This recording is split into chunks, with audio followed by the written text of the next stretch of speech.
Hello guys, આજે આપણે બનાવશું દાળ ચાપડી. તેના માટે આપણે તૈયારી કરવાની છે. બધી દાળ આપણે 5 દાળની દાળ બનાવવાની છે. તો તેના માટે આપણે 5 દાળ તૈયાર કરવાની છે. અડધી વાટકી આપણે બધી દાળ લઈ લીધી છે. મેં અત્યારે 6 દાળ લીધેલી છે, તમે 5 લ્યો તો પણ ચાલે.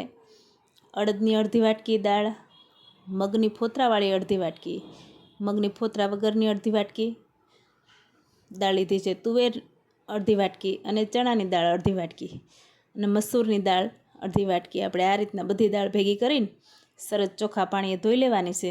જ્યાં સુધી ચોખ્ખું પાણી આવે ત્યાં સુધી ધોઈ લીધી છે. ત્યાર પછી સાઈડમાં પલળવા રાખી દીધી છે. ભાખરીનો લોટ છે કરકરો, તે આપણે છાળી લીધું છે. તમારે માણસો હોય એ મુજબ છાળવાનું છે. અડધી વાટકી રવો નાખ્યો છે, 1 ચમચી તલ, 1 ચમચી વરિયાળી, 1 ચમચી જીરું. ખાલી જીરું મીઠું નાખીને પણ તમે બનાવી શકો છો. મોણ નાખીને 2 પાવડા મોણ નાખ્યું છે. સ્વાદ મુજબ મીઠું એડ કરેલું છે. બધું સરસ મિક્સ કરીને આપણે થોડું થોડું પાણી નાખતા જઈશું અને લોટ બાંધી લેશું. ભાખરીનો લોટ આપણે બાંધીએ છીએ એ રીતના આપણે કડક લોટ બાંધવાનો છે. આ રીતના આપણે લોટ રેડી કરી લેશું. કઠણ લોટ રેડી કરી લેશું. ત્યાં પછી થોડી વાર સાઈડમાં રહેવા દેશું. ત્યાં આપણે 5 વિસલ થઈ ગઈ છે દાળમાં. તો આ રીતના દાળ ઘટી એવી બફાઈને રેડી થઈ ગઈ છે. આમાં બ્લેન્ડર કે કોઈ બીટર મારવાનું નથી. આ રીતના મિક્સ કરશો એટલે સરસ મિક્સ થઈ જશે અને અધકચરી રહે તો ટેસ્ટ સરસ આવે છે. આપણે જોતા મુજબ પાણી એડ કરી દેવાનું છે. બહુ થીક હતી એટલે થોડું પાણી એડ કરીને મીડિયમ કરી લેશું. તેનો વઘાર કરશું. 2 પાવડા તેલ એડ કરેલું છે. તેમાં જીરું, રાઈ તતડે ત્યાં સુધી રહેવા દેશું. થોડી હિંગ નાખી છે. આદુ મરચાંની પેસ્ટ ઉમેરેલી છે. તમાલપત્રના 2 પાન ઉમેરેલા છે. મીઠા લીમડાના પાન ઉમેરેલા છે. લાલ મરચાં સૂકા છે તે એડ કરેલા છે. આ તજનો ટુકડો, બાદિયાનો 1 ફૂલ ચકરી નાખેલી છે અને થોડી ઝીણી કટ કરેલી ડુંગળી એડ કરેલી છે. 1 મોટી ડુંગળી નાખેલી છે. 1 ચમચી હળદર, 1 ચમચી ધાણા જીરું અને થોડું મીઠું એડ કરેલું છે. ટામેટાની ડુંગળી જલ્દી સોફ્ટ થઈ જાય એટલા માટે આ રીતના 2 મિનિટ ચલાવતા રહીશું. ત્યાર પછી લાલ મરચું એડ કરશું. જેવું તમે તીખું ખાતા હોય એ મુજબ એડ કરવાનું છે.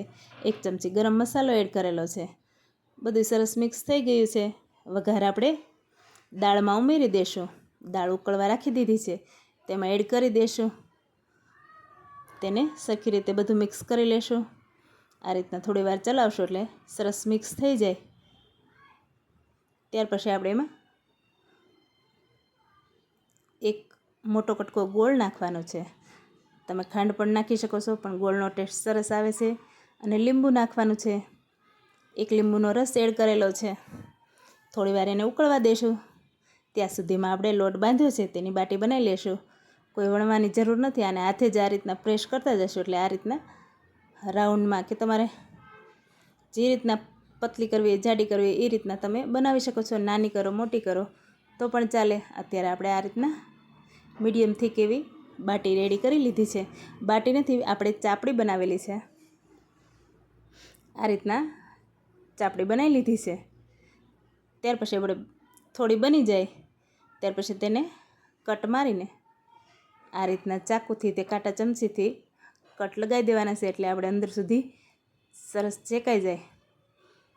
મીડિયમ તેલ રાખી દીધું છે. બહુ તેલ ફાસ્ટ ન આવવું જોઈએ. મીડિયમ ગેસ ઉપર તેલ રાખવાનું છે એટલે અંદર સુધી ક્રિસ્પી થઈ જાય ચાપડી. આ રીતના પલટાવતા રહેશું. 10 મિનિટ થશે ત્યાં ગોલ્ડન બ્રાઉન કલરની આવી જાય ત્યાં સુધી રાખશું. ત્યાર પછી આપણે એક વાસણમાં નિતારીને તેલને કાઢી લેવાનું છે. આ રીતના બધી જ આપણે એક એક કરીને કાઢી લઈશું. ત્યાર પછી આપણે સર્વિંગ પ્લેટમાં સર્વ કરીશું.